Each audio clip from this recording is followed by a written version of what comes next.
Good morning, all of you. This is Tarang. In the last class, we have studied the basic concepts of number system.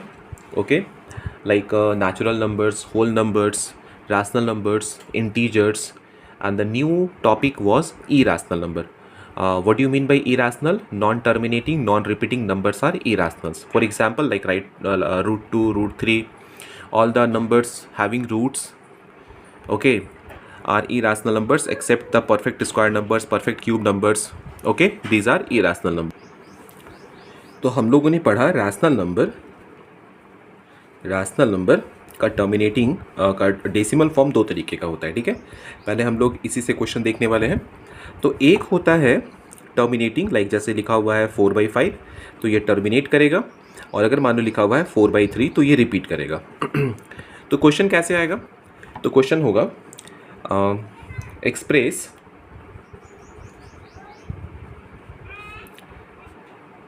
0.6 बार, ठीक है, ऊपर line रहेगा तो बार बोलना, 0.6 बार in the form p/q. Okay, because rational number p/q के form में होता है p/q. तो सबसे पहले क्या करोगे, यहाँ सॉल्यूशन लिख लो. Let x is equals to 0.6 बार. ओके, तो x अपने प्लेस पर है. अब देखो तो ये 6 बार का मतलब क्या है, 6 6 6 अप टू इन्फिनिटी, ऐसे चलेगा ना. इसे इक्वेशन नंबर 1 मान लिया हम लोगों ने. देखो तो कितने डिजिट्स रिपीट हो रहे हैं, सिर्फ एक डिजिट रिपीट हो रहा है. अगर एक डिजिट रिपीट होगा तो 10 से मल्टीप्लाई करोगे, 2 डिजिट रिपीट होगा तो 100 से, 3 डिजिट रिपीट होगा तो 1000 से, और ऐसे ही कंटिन्यू.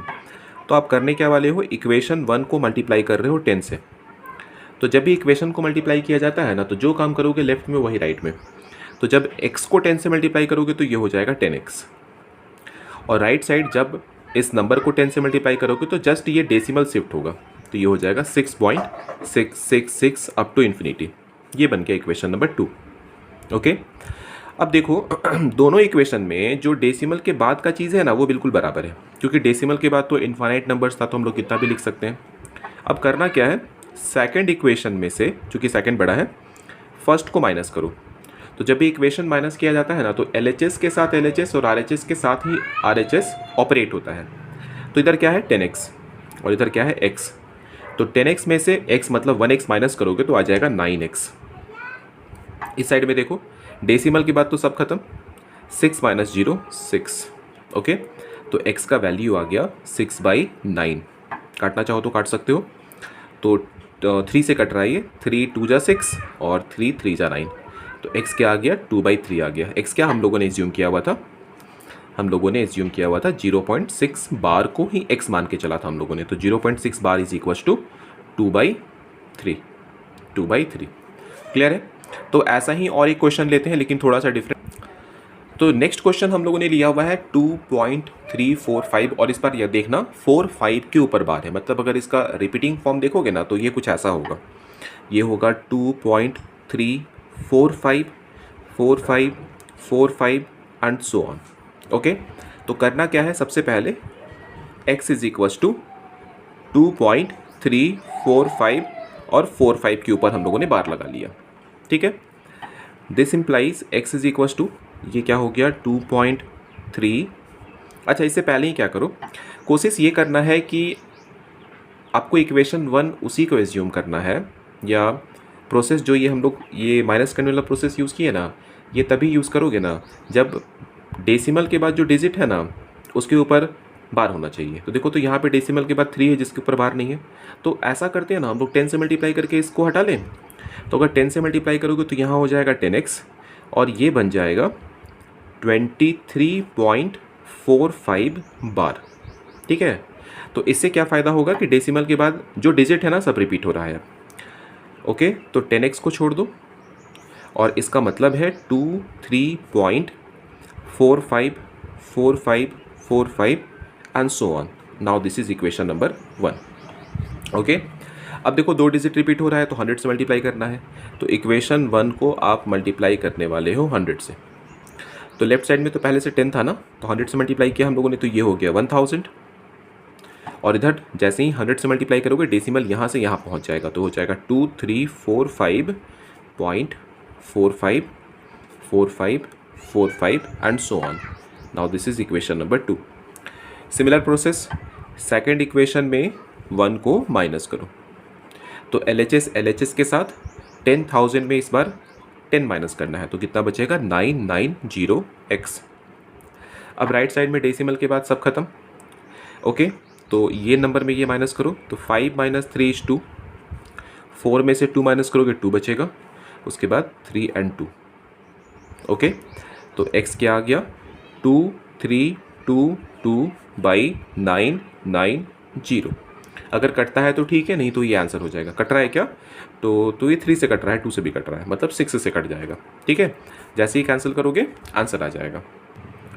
तो नेक्स्ट जो हम लोग टाइप डिस्कस करने वाले हैं वो भी टर्मिनेटिंग और रिपीटिंग डेसिमल से ही रिलेटेड है. यहाँ पे हम लोगों ने 1 2 3 4 क्वेश्चंस 4 नंबर्स लिया हुआ है. ठीक है, क्वेश्चन में देख सकते हो सारे के सारे रैशनल नंबर्स हैं. ओके, तो रैशनल नंबर्स या तो टर्मिनेट करता है या तो रिपीट करता है, ये हम लोग को कंफर्म हो गया. लेकिन यहाँ पर बोला जा रहा है विदाउट एक्चुअल डिवीज़न, बिना एक्चुअल डिवीज़न यूज़ किए बतलाओ कि ये टर्मिनेट करेगा या रिपीट करेगा. ओके, अगर ये टर्मिनेट करेगा तो कितने डिजिट के बाद टर्मिनेट करेगा, और रिपीट करेगा तो खैर उसकी बात ही अलग है. ठीक है, तो करना क्या है, आप न्यूमरेटर को कुछ नहीं करोगे, न्यूमरेटर सबका वैसे ही रहेगा.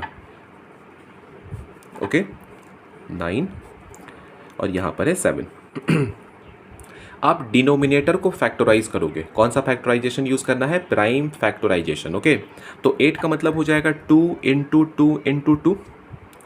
इस 125 का मतलब हो जाएगा 5 इंटू 5 इंटू 5, और इस 1000 का मतलब हो जाएगा 2 into 2 into 2 into 5 into 5 into 5. Okay, और इस 300 का मतलब हो जाएगा 2 इंटू 2 इंटू 3 इंटू 5 इंटू 5. तो ये हम लोगों ने कर लिया प्राइम फैक्टराइजेशन. ठीक है, प्राइम फैक्टराइजेशन के बाद आप डायरेक्टली भी देख सकते हो और एक फॉर्म है उस फॉर्म में कन्वर्ट कर सकते हो. पहले तो डायरेक्टली ही देखो, बस डिनोमिनेटर को देखो. अगर डिनोमिनेटर में सिर्फ 2 या 5 या 2 एंड 5 है तो वो टर्मिनेट करेगा, अदरवाइज रिपीट करेगा. जैसे कि फर्स्ट नंबर यहाँ पे देखो, नीचे सिर्फ 2 2 2 है तो ये टर्मिनेट करने वाला है. यहाँ सिर्फ 5 5 5 है, ये भी टर्मिनेट करने वाला है. यहाँ पर 2 एंड 5 है, ये भी टर्मिनेट करने वाला है. बट यहाँ पर 2 और 5 के अलावा 3 भी है, तो ये टर्मिनेट नहीं करेगा. ओके, तो ये जो पहला नंबर है ना, ये लिखा हुआ है 5/2⁻³ इंटू 5⁻, नहीं है मतलब 0. दूसरा लिखा हुआ है 6/5⁻³ और 2 नहीं है तो 2 के ऊपर लगा लो 0.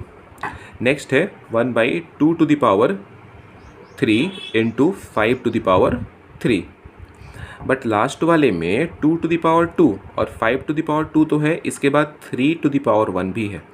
तो अगर किसी नंबर को हम लोग, किसी नंबर के डिनोमिनेटर को 2⁻m इंटू 5⁻m के फॉर्म में एक्सप्रेस कर पाते हैं तो वो क्या कहलाता है, टर्मिनेटिंग डेसिमल कहलाता है. ठीक है, और ये m क्या होना चाहिए, होल नंबर होना चाहिए. m क्या होना चाहिए, होल नंबर होना चाहिए. अगर 2 और 5 के अलावा कुछ आता है तो वो टर्मिनेट नहीं करेगा, वो रिपीट करेगा. क्लियर हो गया, वो टर्मिनेट नहीं करेगा, रिपीट करेगा. तो ऐसे याद रखोगे, या तो सिर्फ 2 हो, या तो सिर्फ 5 हो, या तो 2 एंड 5 हो, इसके अलावा कुछ नहीं आना चाहिए. ओके, तो देख सकते हो ये टर्मिनेट करने वाला है, ये भी टर्मिनेट करने वाला है, ये भी टर्मिनेट करने वाला है, और ये करने वाला है रिपीट. क्लियर हो गया. अच्छा, क्वेश्चन में मैंने ऐड किया हुआ था कि अगर टर्मिनेट करेगा तो उसका टर्मिनेटिंग फॉर्म बताइए, टर्मिनेटिंग फॉर्म बताइए, डेसिमल फॉर्म बताइए. तो इसका डेसिमल फॉर्म क्या होगा ना, देखो अब इसको देखना. ठीक है, ये तो फॉर्म के लिए हम लोगों ने लिखा था, इस फॉर्म को रिप्रेजेंट करने के लिए बस इन्हीं तीनों का लिखना है.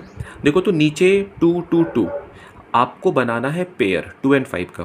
तो नीचे कितने 2 है, 3 है. हम लोगों को 2 एंड 5 का पेयर बनाने के लिए और 3 टाइम्स 5 चाहिए. ऊपर 5 है और नीचे है 2 इंटू 2 इंटू 2. तो आप मल्टीप्लाई करो, ऊपर भी 3 टाइम्स और नीचे भी 3 टाइम्स.